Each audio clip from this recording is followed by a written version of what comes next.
Hello, everyone, and welcome to episode 065 of the Bit Beacon Broadcast. It is December 16th, 2024, and I'm going to jump quickly into what I've been purchasing. I've only got one purchase this past week. GameStop had a really good deal on Persona 5 Tactica, which is a tactics-style spin-off of the Persona 5 sort of sub-series at this point, given how many Persona 5 adjacent games there are. And GameStop was selling it for just $10, and I happen to be a pro member at GameStop, so I get a $5 off coupon every month.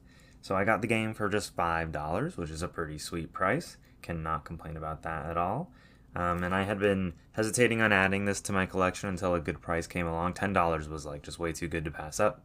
So I jumped on that and I picked this up. I believe this game originally started out as a completely unrelated project to Persona 5, but then later during the development, they decided to apply the Persona 5 skin, and they added a new story and, all the things about Persona games that people enjoy to the game.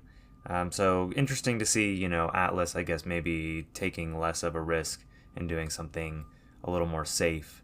But, it's not necessarily a bad thing. I haven't, honestly, the game came out more than a year ago, and I haven't heard much of anything about it. Haven't heard if people really like it or don't like it. I do know it's kind of controversial because it adopted a new kind of chibi art style where they're kind of like the little squished, deformed looking characters. So I know for some people that's not really their preference to play something that looks like that.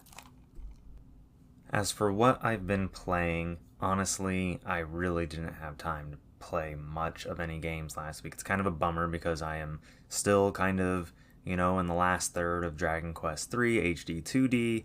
I would love to get back to it. But like I said previously, I'm pretty sure I'm not even going to be able to finish the game before the end of the year just because of how much stuff I have going on, which is a bit of a bummer, but I'll just have to make do with opening a booster pack with you all. So why don't we go ahead and do that now. I'm going to select the Charizard booster pack here. And let me go ahead and use a couple hourglasses because I wasn't quite ready. Okay, so last night I opened a booster pack with some friends. And, actually, you know him well. Ravenheart, he chose a pack for me, opened it up, and got one of these special immersive cards, which has this really unique, like a huge picture with inside the card, and it plays this, like, video where you're, like, swooping around the image and seeing all this stuff that's not really normally visible on the card. So it's pretty cool to pull an immersive art card. It's only the second time I've done that since the game came out. But let's see if we can get lucky again. Okay, so I'm peeking on the sides here, and unfortunately, it's just a bunch of common cards. We got Firo, we got Tangela, we got Sizzlipede, we got Bruxish, and we got Centiskorch, and that's it. So basically, just opened up a pack of disappointment, but that happens sometimes. With the Game Awards now officially over, I don't really have any events that I'm looking forward to before the end of the year, at least. Insomniac Games, the creators of Ratchet & Clank, Spyro the Dragon, the new Spider-Man games, they did just announce an upcoming event for February 1st, 2025, which they're calling their 30th anniversary Community Day celebration, and it's being held at their studio in Burbank. The event will include in-person studio tours, meet and greets, and panels with special guests.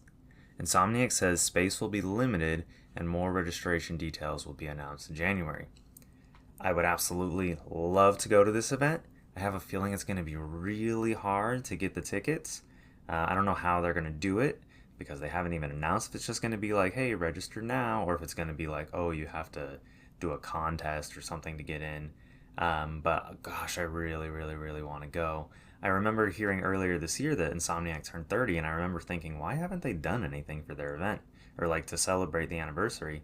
And I guess they are, they're just celebrating it a little late. But nonetheless, I really hope I can get in here. I would love to party at Insomniac HQ. That would be pretty cool to visit the studio.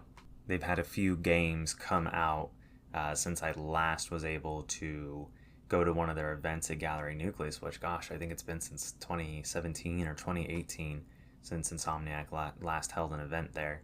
So, it would be pretty sweet to get the Spider-Man game signed, specifically Miles Morales and Spider-Man 2, and the newer Ratchet and Clank game as well. I can only hope they'll have a bunch of the devs there. But again, I'm getting a little ahead of myself because I do not have tickets to this, even though I want them really badly. But I got all my social media alerts turned on, so hopefully I will be lucky and be on my phone at the right time or get the notification at the right time that allows me to jump on however it is that they're going to be distributing those tickets. So this week we're going to do things a little differently. I have no news topics to discuss with you all. Instead, I am just going to talk about my experience at the Game Awards. So last week, on Thursday, December 12th, the Game Awards 2024 edition were held at the Peacock Theater in Los Angeles, California. This year marked the 10th anniversary of the Game Awards, and Jeff Keighley, the host and creator of the award show, was able to put together his best show ever, at least as far as I'm concerned. Having personally attended every year of the show since its inception, I would say I'm somewhat of a Game Awards expert, so I can say pretty confidently that it really was the best show ever that he's put on. The announcements were phenomenal, the speeches were great, and it didn't hurt that I got some games signed while I was there. This year I arrived at LA Live a little earlier than I normally do to scope things out, get the lay of the land, and see if I could maybe get some signatures on some of the game covers I brought with me a little earlier than I usually try to. While I spotted some familiar faces from the industry, like Randy Pitchford of Borderlands fame, that early in the day, I wasn't able to get any signatures. One new thing that I did notice while I was there was that there is now a activation outside the show. GameSpot, had a stage set up outside the venue where they were pre-recording interviews with different developers and doing some live streaming as sort of a pre-show side event. I wonder if there was like a thoughtful partnership between the two of them, between GameSpot and the Game Awards, or if like GameSpot just booked that space, like regardless if Jeff wanted them to be there or not, so they could kind of piggyback off of it. I'm not really sure. As I've done the last few years, I have attended the show, the Game Awards, as a seat filler, meaning I get to go to the show for free, but I'm basically working for the show and I'm on the clock while I'm there. This year they had us line up on the north side of the theater, which is right next to the entrance of the JW Marriott. One of my favorite places to get games signed, as many developers spend the few hours before and the few hours after the show at the bar or just socializing in their massive lobby. So while I'm waiting to get in line into the theater as a seat filler, I see Astro Bot game director Nicolas Doucet standing out in front of the JW Marriott, and then I see him walk inside of the lobby. At that moment, I've been in line for a while, and I have to make a decision. Do I try to keep my spot where I'm at in the seat filler line, or do I go after Nicholas? I'm not sure why I was really hesitating in the moment, because the right decision is always go after Nicholas. The show is second. I mean, I wouldn't want to be stuck in LA for 4 hours not going to the show and just waiting until after the show to see if I get people to sign something. But I really, my priority is always the developers. So I don't know why I hesitated, but going after Nicholas was the right decision, and it was the one I made. So I ran out of line over to the hotel entrance, and before I can even make it through, out walks Alan Wake, Control, and Max Payne creator Sam Lake. I was aware that he would be presenting at the show, so I had brought my copy of Alan Wake 2 with me, which has only very recently been released physically. The game launched, I can't remember when, but it was a 2023 game, and the physical version only came out, I want to say, in October or November. Anyways, he was nice enough to sign my copy of the game. It's now the third time I've run into Sam Lake, and He is always super friendly and super nice. He never gives off the vibe of not wanting to be there, not wanting to interact with anybody, like you sometimes, can detect from other developers or, industry bigwigs. So after bumping into Sam, I went into the hotel and quickly spotted Nicholas. I walked up to him and asked him to sign my game, my copy of Astro Bot. He seemed genuinely delighted to meet me, signed my game, and then said, "Hey, the rest of the team is here too. Do you want them to sign your game?" I looked around and noticed close to 10 people wearing Astro Bot dev team shirts, standing near Nicholas, and I realized I had just hit the jackpot. "Yes, of course, please, that would be amazing," I exclaimed. I asked Nicholas if Kenny Young, the composer for Astro Bot, was also here, and he pointed him out to me, and Kenny then walked over to say hi to me. At this point, I had basically died and gone to heaven. While my copies of Astro Bot and Astro Bot Rescue Mission were being passed around, nearly a dozen developers, I got to have a great conversation with Kenny. We talked about his music and Astro Bot, his previous work on games such as Tearaway, and then eventually the covers made their way back around to him, and he signed them for me too. I had also brought a copy of Tearaway, which was signed by the director of that game, Rex Crowley, years earlier at another event. Kenny signed it for me as well, and so kind of almost completing, there's certain people on a team that it's like, for me, it's like really important to have, if I can get them. I want the director of the game, I want the composer. Sometimes there's like a creative director or a lead writer. Those are kind of the roles that I really, really like to have. Obviously, everybody who worked on the game is welcome to sign my covers. But like if there's any ones that are like a few that I really want to get, those are kind of the ones that I really chase after. So realizing that I was kind of eating up a bunch of their time, I thanked them all and wished them the best of luck on their many nominations that night, and I ran back outside to try and rejoin the seat fillers line. The strangers I had previously been waiting in line with were still there and allowed me to rejoin my spot in line just in the nick of time as the line began moving into the venue just a few minutes later. My heart was racing still from the rush I got from meeting the Astro Bot team, and it took me a little while to come down from that high. Honestly, half a week later, I'm still glowing from that moment. Like when I start thinking about it, I'm just like, oh wow, that really happened to me. That's really crazy. I feel like I won Game of the Year, but that's not what happened. I did not win Game of the Year. Anyways, as seat fillers, they have us seated in the lower orchestra section on the sides, but we usually bounce around over the course of the show as paid attendees come to find their seats. Our job as seat fillers is to make the show look as full as possible and sit in the seats of attendees who've yet to arrive in their seats. Maybe they show up to the show late or whatever. Or also it could be the seats that they don't normally sell because the viewing angle is poor and they can't really charge someone $200 for a bad seat. This year I had to move around a few times and ultimately ended up in a seat with restricted viewing for the last hour or so of the show. Not the best experience there, but I still managed to have a really good time. Now, before we jump into the award winners and comparing my previously announced guesses, I wanted to highlight a few of the notable game announcements from the show, of which there were many. The Witcher 4, of course from CD Projekt Red, the developers of the previous Witcher games, and Cyberpunk 2077, which, as you may remember from earlier this year, was one of my favorite games that I've played in quite a while. A new Ninja Gaiden game, Ninja Gaiden Ragebound. This is a bloody, violent, side-scrolling 2D style game. I really liked how they blended some of the you expect modern games are sometimes graphic and gory, whereas like the old Ninja Gaiden games on like NES were not really graphic and gory, but they kind of took the NES style side-scrolling game but combined it with the modern bloody gory bits of like more recent Ninja Gaiden games to create a unique look for it. It's developed actually by the people who made the Blasphemous games, which is pretty cool. That's in an indie studio. I believe they're out of Spain, though I could be wrong about that. So cool to see Koei Tecmo, finding these guys and saying, hey, we like what you guys do. We think you're a good fit for the Ninja Gaiden series. Let's see what we can do. Or for all I know, maybe they pitched Koei Tecmo and said, hey, we have an idea for a Ninja Gaiden game. Take a look at our pitch, greenlight it, let's make this happen. I don't know when we'll find out how that exactly worked, but I always love to see a big third-party studio or a big studio handing over one of their like most precious and sacred IPs to an indie studio. We've seen that before when it came to the Necromancer, the Crypt of the Necromancer. I can't remember what it's called, and the Zelda series. That was a really cool combination. Super surprising thing for Nintendo to do. So this, in a way, is kind of surprising for Koei Tecmo to do something like this. Next, we have a new Capcom game announcement, which we had a couple tonight, or that night. Is a new Onimusha game called Onimusha Way of the Sword. It's been decades since a new Onimusha game.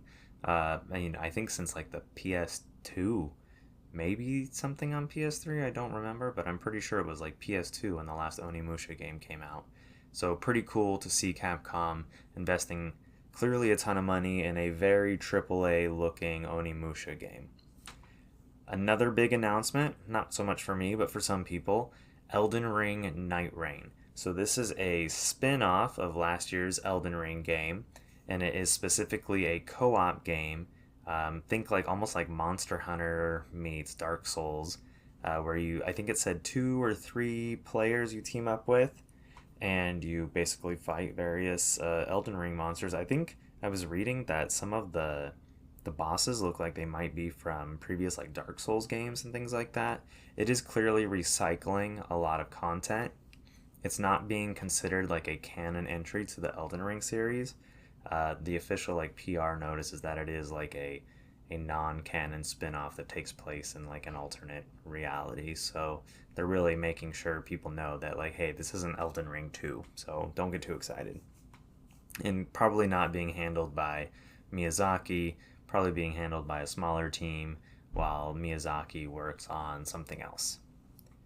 Okay, this next one was maybe the biggest announcement for me, and they announced a sequel to Okami. Okami originally had launched on the PS2 and later on the Wii, and then it's since been ported to many different platforms, including Switch, PlayStation 3, PlayStation 4, and probably Xbox too. But what's so special about this announcement is that the original game director who left Capcom formed his own studio in Platinum Games, and Rick and I were talking about him earlier this year or last year. Hideki Kamiya left Platinum Games last year, and now his 1-year non-compete is up, and he has founded a new studio called Clovers, which is funny because the original studio before Platinum Games that made the original Okami was called Clover Studios. So now he's got Clovers Studios, and he's back as director, and he will be working on the new Okami sequel. And it just had a gorgeous, absolutely brilliant trailer, and it was accompanied by the Game Awards Orchestra, who played the music for the trailer. It was just a phenomenal announcement. In the slow burn reveal, we were seeing like this white blur kind of racing across the screen, and then all of a sudden it became clear that it was Amaterasu, Ami, as he's referred to in the game, the goddess of or the main playable character from Okami, the goddess wolf. Anyways, it was just a chilling reveal. Like I got like my hair stood up, and like the crowd inside the theater went absolutely ballistic. That it became clear that it was an Okami sequel. Not necessarily a sequel. Some people were maybe thinking like, oh, are they remaking Okami? But no. Then at the end of the presentation, it just says Okami, and then in big words below it says sequel. And interestingly, Okami kind of already has a sequel. It was created for the Nintendo DS called Okamiden. I do wonder how they are going to approach Okamiden. Are they going to consider that part of the Okami story canon, or are they going to ignore it entirely? I'm really curious what Kamiya does with the game. This is very obviously not a game releasing anytime soon. Doesn't even have a title. It just was called Okami Sequel. Okay, another game, which we have a few here. We got Project Robot. So this is an untitled game from the creator of Ico, Shadow of the Colossus, and The Last Guardian, whose name is Fumito Ueda. And I'm probably mispronouncing his name. I apologize. This was one of those announcements that was really mysterious, didn't really tell us a whole lot. it just presented us with some really striking imagery and devastation. And much like his previous games, it appears to be you are some kind of playable character, and you'll be walking and crawling on things bigger than you. And really, we have nothing to go on here. Um, but I just remember it being pretty cool. When his previous games have been announced, it's typically been like 3, 4, 5, 6 years before they ever get released. So another game that hopefully doesn't end up like vaporware. People were worried about his previous game, The Last Guardian, for a very long time. Originally supposed to be a PS3 game, which did eventually launch on PlayStation 4. But Project Robot, definitely something worth keeping an eye on. The guy has never missed before. All his games have been masterpieces, and this, no doubt, will be released when it's a masterpiece and ready to go, too. Okay, another exciting announcement was a new Virtua Fighter game. No title, but it will be the first new mainline Virtua Fighter game in more than a decade. I believe since 2015 was when Virtua Fighter 5 was released. Something to look forward to for fighting game fans. Probably a future Game of the Year fighting game winner. It is being developed by RGG Studios, who are most well known for developing the Yakuza series. So should be pretty cool to see them put their chops to test with a Virtua Fighter game. Another game that RGG Studios announced was Project Century, another untitled game. There's a lot of that at this show. So this appears to be a Yakuza-style adjacent game set in 1915 Japan. There does seem to be maybe some like playing around with history going on. It's not really clear. The game looked absolutely stunning, super realistic, much gorier and graphic than, say, your average Yakuza game is, which is generally a little more playful. This looked like a very serious, gritty take, but still had some of that Yakuza charm, kind of shining through, at least from what I could tell in the trailer. Okay, the last game announced that I wanted to talk about is the big one. This was the one that they saved as the final reveal of the show. Jeff Keighley was like, all right, we've got one more thing for you. And the name of the game is Intergalactic: The Heretic Prophet. This is a new sci-fi title from Naughty Dog. Yes, that's right. Naughty Dog has finally unveiled their next big project, their newest IP, and it looks like it's going to be absolutely stunning. We obviously don't get a look at any kind of gameplay. It's basically a cutscene from the game, as is often the case with Naughty Dog reveals and their trailers. We don't get a look at gameplay until much closer to the game's release. This is probably, 3 years away from release if I had to guess. We do know it's going to have some star power from some of the imagery we saw in the games. There's definitely going to be, some celebrity style looking characters in the game that are modeled directly off of those, which I'm personally not the biggest fan of. I think you can create original looking people or use unknown looking models and use their image, but I guess, celebrities sell, so that's what they're doing. Intergalactic: The Heretic Prophet, definitely one to keep your eye on. They did say it is going to be an action-adventure game returning to Naughty Dog's roots. So probably something more similar in play style to an Uncharted game rather than something like The Last of Us, which is very, different from an Uncharted game. Not a run and gun, not a fun and gun, more of a serious and scary kind of game. So there were many more announcements, but unfortunately we don't have time to cover them all here. Most of the titles I talked about, probably, I think the Elden Ring Night Rain is releasing next year. Probably Ninja Gaiden Ragebound, but other than those two, all of these games are 2, 3, 4 plus years away. So this was definitely a show kind of focused on the future of where gaming is going in the next 5 years, rather than stuff that's coming out, tomorrow or next year, at least in terms of the announcements. Okay, a couple little more notes I want to mention about the show. So I just want to compliment Jeff on the pacing of this year's show. The announcements were of a great variety, which kept things pretty fresh during a 3-hour show. A lot of times, there have been some years where the Game Awards are just filled with like shooter after shooter after shooter after shooter, and it's just like, oh my god, I can't do any more of these commercials. I'm over it. And I've often questioned Jeff's inclusion of the Muppets. He really likes to have a different Muppet. Maybe we've had Muppet repeats before at the Game Awards, but this year I feel like he really found the winning formula. If you insist on including a Muppet, this is the best way to do it. So Statler and Waldorf were there. If you don't know who those two are, they're the grumpy old Muppets who critique and complain about everything from their balcony at the theater. They didn't really have a balcony at the theater to use, but they sort of made a makeshift one pretty close to where I was sitting, actually. So I got to see Waldorf and Statler's like behind at various points during the show.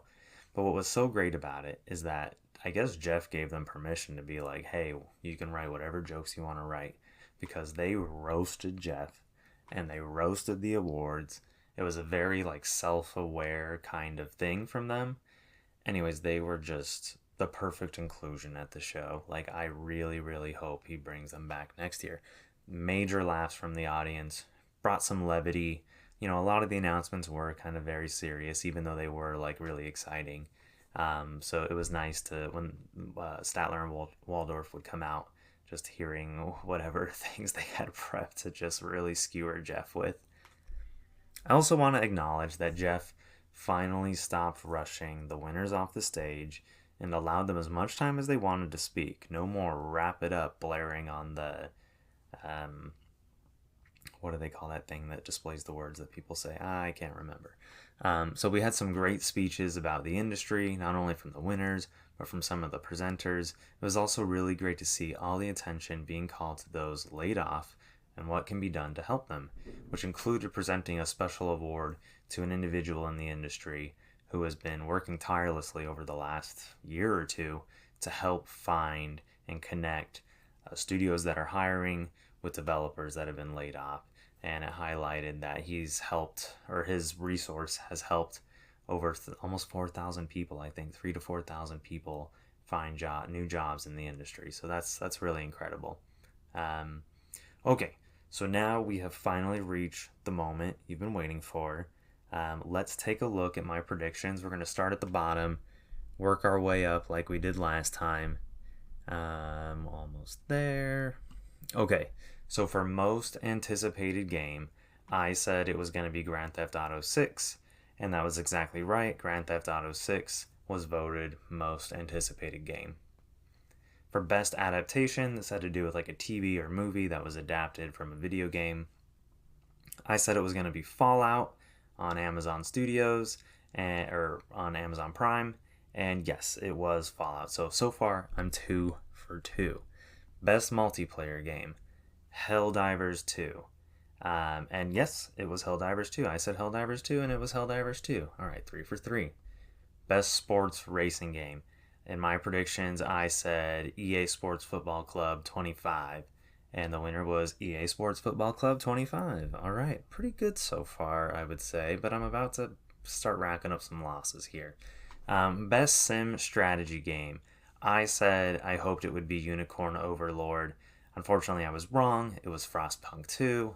I'll forgive them for not picking Unicorn Overlord, which just came out maybe too early this year that people had already kind of moved on from it. I feel like that happens a lot. Games that launch in December, January, February, March, they often get overlooked for games that release later in the year. It's too bad. For best family game, I said it was going to be Astro Bot, and sure enough, it was Astro Bot.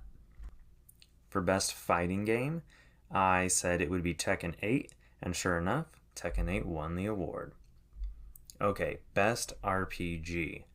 I thought it was going to go to Elden Ring Shadow of the Erd Tree, but instead it went to Metaphor ReFantazio, which I'm not upset about. I'm glad I'm wrong there. I really didn't want DLC to win any awards other than like continuing game style awards. So it was good to see Metaphor win that one. I think it deserved that. For Best Action Adventure Game, I said it was going to be Prince of Persia: The Lost Crown, but again, I was happy to be wrong. Astro Bot won Best Action Adventure Game. For Best Action Game, Black Myth Wukong won, and I predicted that it would be Black Myth Wukong. Made sense to me, made sense to the voters as well. For Best VR AR Game, Batman Arkham Shadow won, and that's the same game that I predicted would win the award as well. For Best Mobile Game, Balatro won, and that is also the one I predicted. There's going to be a bunch of Balatro wins right here. Best Debut Indie Game, also Balatro. It's the same one I said. Best Independent Game, Balatro. That's also what I said. Okay, we're going to move on from Balatro. They have won their awards now. Best Community Support, I said it was going to be Helldivers 2. Somehow Baldur's Gate 3 won. I don't really get how that happened. Baldur's Gate 3 is a single-player game. Yes, it was a game that needed a lot of patches and bug fixing, so I guess that's somehow how they got Best Community Support, because they were like responding to player feedback and stuff maybe. I kind of don't feel like single-player games should be nominated for community support. I feel like it should be, it can be a single-player game, but it needs to be a game that's like receiving like DLC and new content like regularly, like something like No Man's Sky. But anyways, Baldur's Gate 3 won. Good for them. Best Ongoing Game, I said it would be Helldivers 2, and sure enough, Helldivers 2 won. Games for Impact, Neva by Nomada Studio won, and that's the one that I said that would win. So that's pretty. I'm actually doing pretty all right. I thought I lost more of these. I think near the top I end up having a lot wrong. Innovation and Accessibility, I said it was going to be an Ubisoft game, either Prince of Persia or Star Wars Outlaws. I think I ultimately settled on Prince of Persia, and if I did, that's correct. The Lost Crown, Prince of Persia, did win that award. Best Performance, I said it was probably going to be Brianna White in Final Fantasy VII Rebirth. I was wrong. Milena Juergens of Senua's Saga Hellblade 2 won that award. Best Audio Design, I said it was going to be Silent Hill 2, but I was wrong. It was Senua's Saga Hellblade 2, one for audio design. Best Score and Music. Personally, I really wanted Astro Bot to win this. Big fan of Kenny Young's music. Easily like my favorite soundtrack of the year. I predicted that Metaphor ReFantazio was going to win, but it actually ended up being Final Fantasy VII Rebirth. So I was kind of wrong twice. But anyways, I do feel like Astro Bot kind of got snubbed here, but it's okay. Astro Bot makes up for it elsewhere. Best Art Direction, I said it was going to be Neva. It ended up being Metaphor ReFantazio. Best Narrative, I said it was going to go to Silent Hill 2. It went to Metaphor ReFantazio. Unfortunately, Silent Hill 2 didn't win any award it was nominated for, which is kind of a bummer. But at the same time, maybe not, because it is a really straight remake of a game. So I prefer to see something new win. Okay, Best Game Direction. I said it was going to be Metaphor ReFantazio.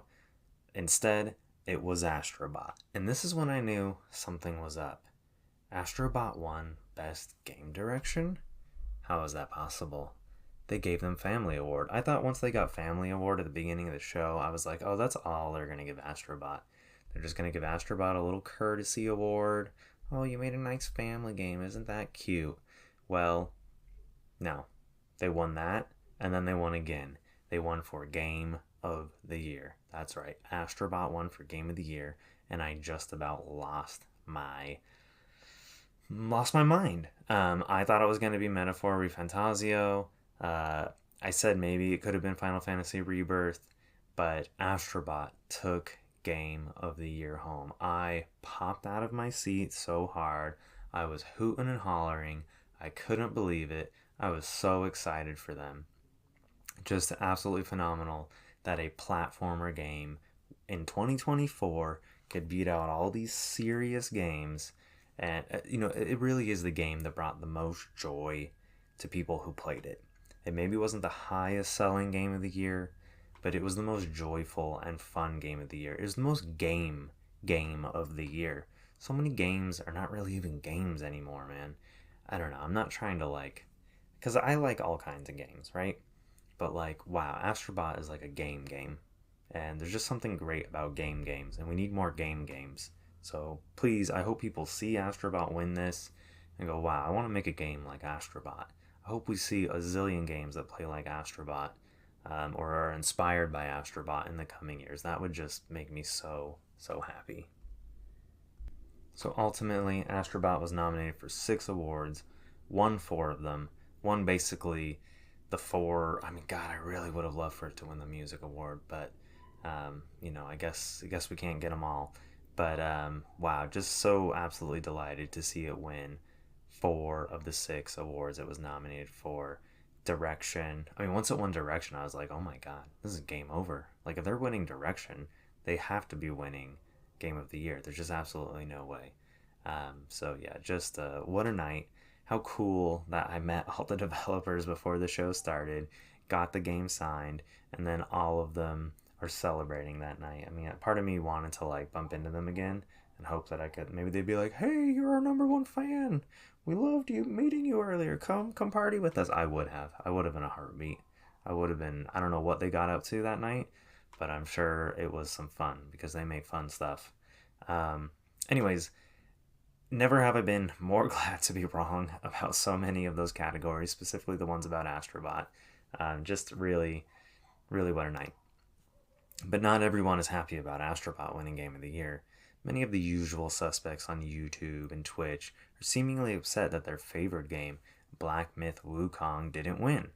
This includes the producer of Black Myth Wukong, Feng Ji, who also happens to serve as Black Myth Wukong developers' CEO at the company that the game is developed at, Game Science. So after the awards ended, Feng Ji went onto social media to complain that his game didn't win the award and that he came out to LA for nothing, even though they did win Best Action Game and they did win the Player's Choice Award. Feng Ji noted that he wrote his Game of the Year acceptance speech for Black Myth Wukong 2 years prior, and that after seeing the winner and the other nominees, he doesn't understand what the criteria are supposed to be for Game of the Year. To Feng Ji, I say suck it up, try again next time, Astro Bot sweeps, baby. End transmission.